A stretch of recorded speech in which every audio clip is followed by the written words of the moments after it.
नमस्कार, मी फराह खान. तुम्ही बघताय महाराष्ट्राचा number 1 Marathi news channel news 18 Marathi, आवाज महाराष्ट्राचा. आणि बुलेटिनच्या सुरुवातीला एक ब्रेकिंग न्यूज आहे.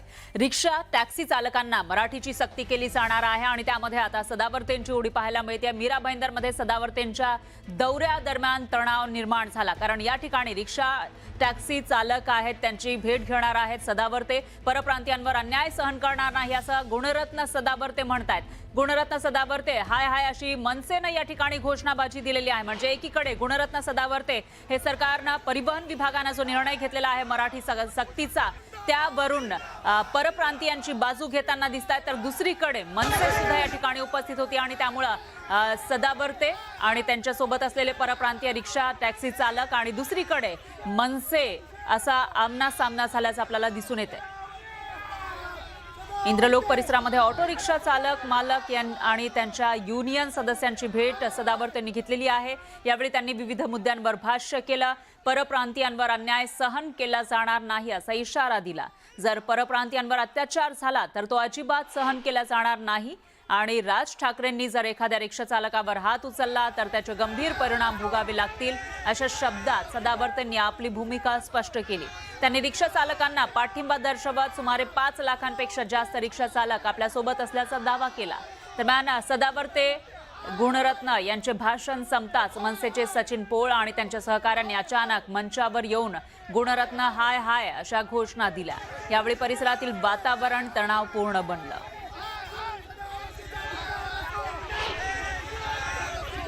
तर तुम्ही आज मीरा भाईंदरला आलाय, रिक्षा इव्हेंटला एक मोठी प्रतिक्रिया द्यायला, काय सांगणार याच्याबद्दल? रिक्शे वाला कश्तकरी होता है, वो पैसे वाला नहीं होता. इससे पंगा ना ले ये सूचित करने के लिए आया हूँ प्रताप सरनाईक जी को. रिक्शे वालों से पंगा लेना बहुत महंगा पड़ता है, ये बताने के लिए आया हूँ. आणि जे माझ्या सोबत जोडलेले आहेत हे आम्ही बिस्किट चहा देऊन जोडलेले नाहीत, हे विचाराने जोडलेले आहेत. नथुरा जे आहे आमचे आजची जी विचारधारा आहे भारतरत्न डॉक्टर बाबासाहेब आंबेडकरांची विचारधारा आहे, त्याचबरोबर दत्तोपंत ठेंगडी मान्यवर यांची विचारधारा आहे. आणि ह्या दोन विचारधारेच्या विरुद्ध लढण्याची ताकद कष्टकऱ्याला पडताडीत करून मला नाही वाटत देशातल्या काय जगातल्या कोणत्या हस्तीच्या हातात नाही, क्योंकि ये पंगा बहुत महंगा पड़ता है. सर, आपण सांगितलं की जर आपल्या रिक्षावाल्याला मारहाण केली तर हत्कडी त्यांच्या हातात पण लागणार आहे, काय सांगणार? हो, बरोबर आहे. कायद्याचं जर उल्लंघन कोणी करेल, जर व्हायलन्स होईल, तर माननीय सर्वोच्च न्यायालयाने स्पष्टपणे सांगितलेलं आहे शहानीच्या जजमेंटमध्ये की कशा प्रकारे कारवाई करायची, कशा मुसक्या दाबायच्या, कशा अटक करून मध्ये टाकायचे, हे वेगळे सांगण्याची गरज नाही. आणि राज ठाकरेच्या जे कोणी म्हणजे व्यक्तिगत आम्ही कोणाच्या विरुद्ध नाही, तुम्ही माणूस म्हणून चांगला वागा, बोला, जगा, आमचं काही म्हणणं नाही. अगर मेरे एक भी कष्टकरी के तरफ टेढ़ी निगाहों से देखे और दारू पी के किसी को मेरे कष्टकरी को छेड़ने के लिए छोड़ा तो कानून से और हमसे तुम्हारी फिर हो जाएंगी 1 to 1. ये ध्यान में रखना, तुम्हें छोड़ेंगे नहीं.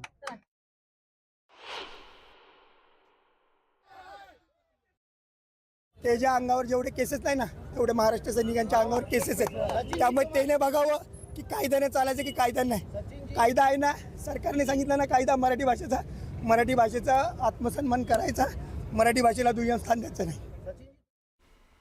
तर येत्या 1 मे पासून रिक्षा चालकांना मराठी येणं सक्तीचं करण्यात आलं आहे आणि यावरून आता रिक्षा चालकांच्या संमिश्र अशा प्रतिक्रिया येतात. ठाण्यामधल्या रिक्षा चालकांच्या या सरकारी आदेशावर काय प्रतिक्रिया आहेत ते जाणून घेतलेले आहे, बघूयात. आणि यासाठी आपले प्रतिनिधी अजित मांढरे हे थेट ठाण्यामधून आपल्यासोबत जोडले गेले आहेत. त्यांच्याकडे आपण जाऊयात. अजित, काय सांगाल? एकीकडे सरकारकडून परिवहन मंडळाकडून हा निर्णय घेण्यात आलेला आहे, तर त्याच्यावर आता रिक्षा चालक नेमकं काय म्हणतात? ठाण्यातले रिक्षा चालक त्यांचं नेमकं काय म्हणणं आहे, हा आदेश कितपत पाळला जावा किंवा पाळण्यावर त्यांचं नेमकं रिक्षा चालकांचं काय म्हणणं आहे हे जाणून घेण्याकरता मी स्टँडवरती आलो आहे. आता 1 मे पासून मराठी यायलीच पाहिजे रिक्षा चालकांना, हा जो आदेश काढला आहे सरकारने, त्यावर तुमचं काय म्हणणं? जेवढं तेवढं जे ना तर महाराष्ट्राला आहे तर मराठी तर मला पाहिजे. महाराष्ट्र भाषाचा सन्मान आहे, आगळेकडे आपली रोजीरोटी आहे तर मराठी भाषा अनिवार्य आहे.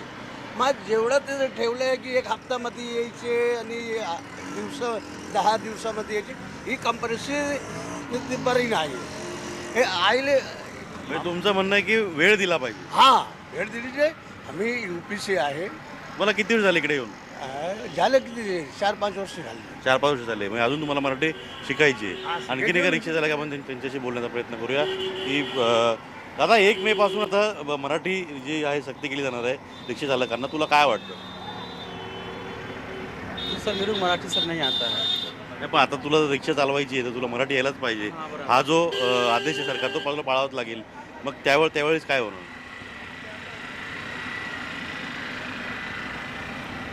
कुछ कुछ समझ में आता है, फुल नहीं आता मेरे को. मराठी शिकणार तू? हाँ सीखना हो. किती वेळ झाली इकडे येऊन? हो गया 5-6 साल. मग 5 वर्ष तू मराठी शिकला नाही? नहीं सर.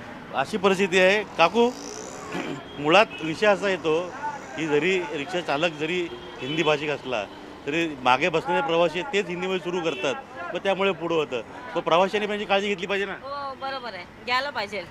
प्रवाशांनी मराठीच बोलतो, पण आता ह्यांना समजलं मराठी मी बोललेली. ही परिस्थिती आहे. आणखी रिक्षा चालकांना त्याला तर मराठी नीट समजतही नाही आणि तो रिक्षा चालक आहे, त्यामुळे 1 मेला त्याची काय परिस्थिती होईल हे आपल्या लक्षात येईल. आणखीन एक मित्र आपल्यासोबत आहेत. आता 1 मे पासून रिक्षा चालकांना मराठी येणं, रिक्षा टॅक्सी चालकांना मराठी येणं अनिवार्य आहे, सक्ती केलेली आहे, बरोबर? तुला काय वाटतं रिक्षा चालक म्हणून? माझं म्हणणं बरोबर आहे ना. मराठी आलंच पाहिजे ना माणसाला, मराठी आलंच पाहिजे ना. पण कधी कधी असं होतं की कधी काय नेहमी होत असेल मागचे पॅसेंजर हिंदीमध्ये बोलतात, मग तिथूनच सुरू होतं हिंदी. तुम्ही रिक्षावाले दादा आहे तिथे, आपण त्यांना विचारू. आणखीन आता बऱ्याच वेळा असं होतं की पुढचा रिक्षा चालक मराठी असला तरी मागचे पॅसेंजर हिंदीमध्ये सुरुवात करतात, ते सगळं हिंदीमध्ये सुरू होतं. प्रवाशांनी देखील मराठी बोललं पाहिजे की नाही? हो बोललं पाहिजे ना. खरं आहे. जर आपण मराठी बोललं तर प्रवासीही बोलतील. ते हिंदी बोलतात, आपण बोलतो, मग ते पण हिंदीतच बोलतात. त्यांना आपण जर मराठीत उत्तर दिलं तर ते कदाचित मराठी बोलतील. हा आदेश जो काढला तो योग्य वाटतोय? हो एकदम योग्य आहे. मराठी लोकांनी बोललंच पाहिजे. मराठी बोललंच पाहिजे. महाराष्ट्रात येऊन तुम्ही जर धंदा करताय तर मराठी यायलाच हवी ना. तुमच्याकडे आम्ही गेल्यावर आम्हाला हिंदीतच बोलावं लागतं ना. तेव्हा पर्याय नसतो. आणखीन एक इथे प्रवासी आपण त्यांच्याशी बोलण्याचा प्रयत्न करूया. आता तुझं नाव? माझे नाव अरसलान. हर्षलानी, तुम्ही जेव्हा रिक्षात बसता तेव्हा जो रिक्षा आला त्याला मराठी आली पाहिजे, प्रवाशांना पण आली पाहिजे की नाही? आली पाहिजे. मराठी आली पाहिजे. किती वर्ष राहतो मुंबईत तू? बचपन माझ्या. मग तुला मराठी येते? येते.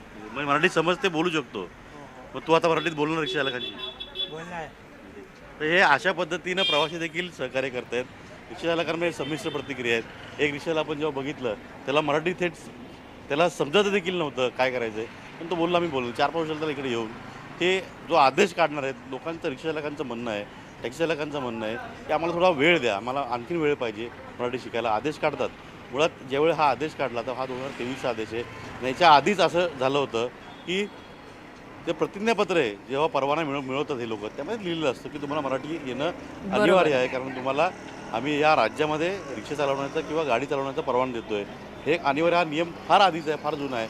पण आता त्याची अंमलबजावणी जी आहे ती प्रखरपणे केली आहे. त्याचा 1 मे पासून ही सक्तीनं जी आहे ती केली जाईल.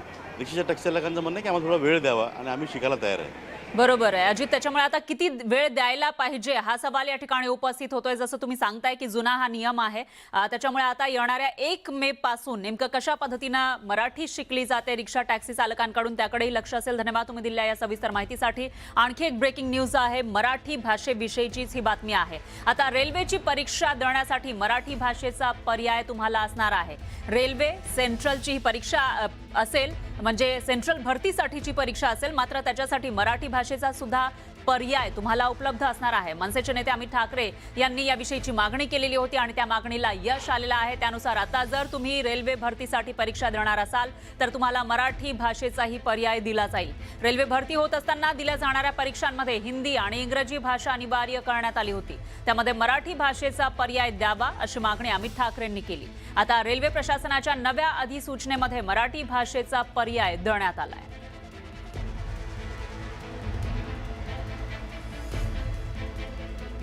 आणखी एका ब्रेकिंग न्यूज आहे. कर्नाटक सरकारचा शिक्षणामध्ये मराठीचा द्वेष पाहायला मिळतोय. तर शिक्षणामध्ये सुद्धा कर्नाटक सरकारचा हा मराठीचा द्वेष या ठिकाणी दिसून आलेला आहे. कर्नाटक सरकारची परीक्षा झालेली होती तिथली बोर्डाची, आणि त्यावेळेला मराठी भाषेची जी काही परीक्षा दिली आहे ज्या विद्यार्थ्यांनी, त्यांच्यावर काय शेरे दिले गेले यावरून आपल्याला कर्नाटक सरकारचा मराठी भाषेविषयीचा द्वेष दिसतं. निकालामध्ये कर्नाटक स्कूल बोर्डाच्या निकालामध्ये मराठी हा शब्द वगळण्यात आला होता. निकालामध्ये मराठीचे मार्क दिले, पण मराठी विषय लिहिला नसल्याचं स्पष्ट झालं आहे. महाराष्ट्र एकीकरण समितीनं यावर आक्षेप घेतलाय. मराठीची गळचेपी सुरू असल्याचा आरोप करण्यात आला आहे. सीमा भागातल्या विद्यार्थ्यांना न्याय देण्याची मागणी करण्यात आली आहे, कारण सीमा भागामध्ये मराठी बोलली जाते आणि जे विद्यार्थी आहेत ते मराठी भाषेमध्ये शिकत असतात. अशा वेळेला कर्नाटक सरकारच्या बोर्डाच्या परीक्षेमध्ये मराठी या विषयाचं नाव लिहिलं गेलं नाही. त्याचे मार्क्स देण्यात आले होते, गुण दिले होते, मात्र नाव लिहिलं नव्हतं आणि याच्यावरून आता आक्षेप घेण्यात आलाय. कर्नाटक सरकारच्या 10वीच्या निकालांमध्ये सीमा भागातल्या विद्यार्थ्यांच्या जी निकाल पत्रिका आहे त्याच्यामधला मराठी हा शब्दच गायब केलाय आणि तो ब्लँक ठेवून त्याच्यासमोर फक्त मार्क घातलेले आहे. कर्नाटक सरकारचा मराठी द्वेष त्या ठिकाणी परत एकदा दिसून येतोय.